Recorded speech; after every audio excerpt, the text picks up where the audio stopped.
પાસે ઓલી હોડલા રીંગણી છે તો એ વસ્તુ ખોટી છે. તો અમીરભાઈ આપણે એવું સાંભળેલું છે કે વડલા જેવડું રીંગણીનું ઝાડ આવે, તો એવું કાંઈ ઝાડ એવું આવે એવું ખરું? એમાં જો હું આ ગ્રાફ્ટિંગનું કરું છું ને રીંગણીની કલમનું, તો મને પણ તમે કહો વાત સાચી છે, કારણ કે મને પણ એવા કોલ આવેલા છે કે ભાઈ અમીરભાઈ તમારી પાસે ઓલી હોડલા રીંગણી છે, તો એ વસ્તુ ખોટી છે. કારણ કે એ જે મોબાઈલમાં બતાવે છે ને એ અત્યારે એઆઈ ઉપર બનાવે છે, બરાબર?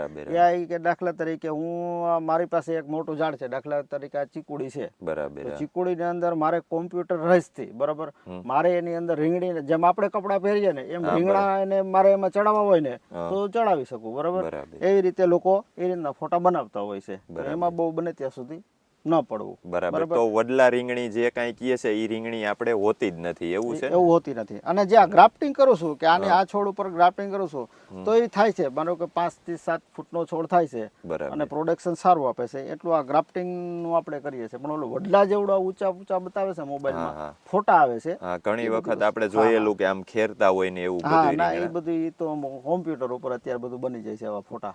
મિત્રો, એ બધું એઆઈ હોય છે, તો આવા ફોટા ઉપર જલ્દી આપણે વિશ્વાસ કરી ન લેવો કે આવો છોડ આવતો હોય છે. એમ માનો કે અમીરભાઈએ કીધું એમ કોઈ પણ આપણી જગ્યાએ છોડ હોય, આપણી ઘરે છે કે નારિયેરી હોય કે ગમે એવી વસ્તુ હોય, તો આપણે એમાં કહીએ એટલે કે આપણે સોટાડવી હોય એ વસ્તુ એમાં સોટી જાય છે, રીંગણા પણ સોટી જાય છે, ટમેટા પણ સોટી જાય છે.